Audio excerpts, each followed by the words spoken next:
অনেক দিন থেকে বিরিয়ানি খাওয়া হয় না, তো আজকে ইচ্ছা করছিল বিরিয়ানি রান্না করব। আর আমার বড় ভাইয়া এবং আপনাদের ভাইয়া সবাই বিরিয়ানি খেতে চাচ্ছিল, তো যেই বলা সেই কাজ, চলে গিয়েছি বিরিয়ানি রান্না করতে। আসসালামু আলাইকুম সবাইকে, সবাই কেমন আছেন? তো আশা করি সবাই অনেক ভালো আছেন। আলহামদুলিল্লাহ, আল্লাহর রহমতে আমরা অনেক ভালো আছি। তো সকালবেলা রান্না শেষ করে, খাওয়া দাওয়া শেষ করে আমি সব কিছু রেডি করে নিয়েছি বিরিয়ানি রান্নার জন্য। তো প্রথমে আমি বেরেস্তা করে নেব। আমি কখনো গরুর মাংস দিয়ে বিরিয়ানি রান্না করিনি, তো একটু একটু ভিতরে ভয় হচ্ছিল, তারপরেও ভাবছিলাম ইনশাল্লাহ চেষ্টা করলে সব কিছু সম্ভব। তো ফোনে একটু ভিডিও দেখেছিলাম, তারপরে চলে এসেছি রান্না বান্না করতে। আমার মতো যারা নতুন রাঁধুনি আছেন তারা কিন্তু বেশি ভয় পাবেন না। আসলে রান্না করতে করতেই কিন্তু একদিন ঠিক শিখে যাবেন। যেমন দেখেন, আমি কিন্তু আস্তে আস্তে রান্না করতে করতে আলহামদুলিল্লাহ এখন সব কিছুই রান্না করতে পারি।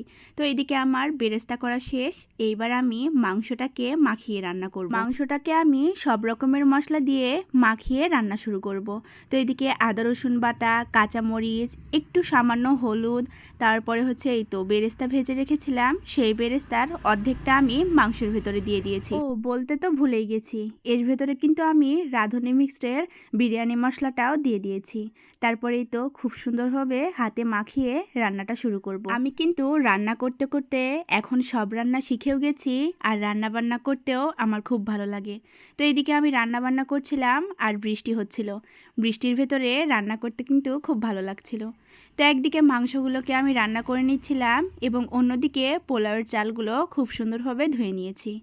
আর এই দিকে মাংসটা একবার কষিয়ে নিয়ে আমি গুঁড়া দুধ একটু পানিতে গুলে এবার মাংসের ভেতরে দিয়ে দেব। আমাদের বাড়িতে খাঁটি দুধ ছিল না, সেই জন্য গুঁড়া দুধ ব্যবহার করেছি। আপনারা চাইলে গুঁড়া দুধ ব্যবহার করতে পারেন। গুঁড়া দুধটা দেওয়ার পরে আমি মাংসটাকে আরও একটুক্ষণ কষিয়ে নেব। তারপরে দিয়ে দেব গরম পানি, আর গরম পানি দিয়ে মাংসটাকে কিন্তু আমি খুব সুন্দরভাবে সেদ্ধ করে নেব।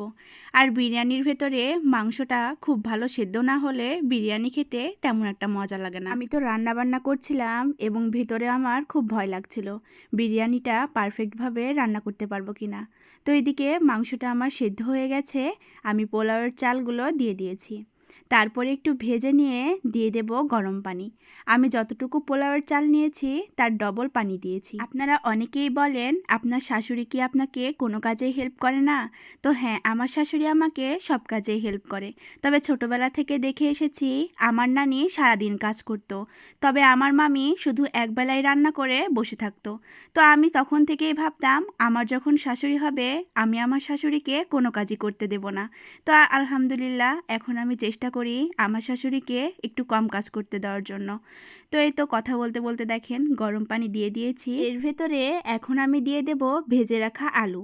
তো বিরিয়ানি বা কাচ্চিতে কিন্তু আলু আমার খুব পছন্দ। প্রতিদিন আমি যখন রান্না বান্না করি আপনাদের ভাইয়া কিন্তু পাশে থেকে একটু সাহস দেওয়ার চেষ্টা করে, তবে আজকে আপনাদের ভাইয়াও ছিল না, আমি একা একাই ভিডিও করছিলাম এবং রান্না বান্না করছিলাম। তো এই তো দেখেন আমার বিরিয়ানি রান্নাবান্না শেষ, এবার যেটুকু বেরেস্তা ছিল সেইগুলো ওপর দিয়ে ছিটিয়ে দিলাম। তারপরেই তো আমার রেডি হয়ে গেছে বিরিয়ানি। তো আপনাদের ভাইয়াকে এনে দিয়ে বললাম খেয়ে বলো কেমন হয়েছে। সে তো খেয়ে বলছিল মাশাল্লাহ অনেক সুন্দর হয়েছে। তো আমি বলছিলাম আমি খাইনি, আমাকে একটু খাইয়ে দাও। তো আলহামদুলিল্লাহ আমি প্রথম হিসেবে কিন্তু খুব সুন্দর রান্না করতে পেরেছি। তো আজকের ভিডিও পর্যন্তই, আল্লাহ হাফেজ।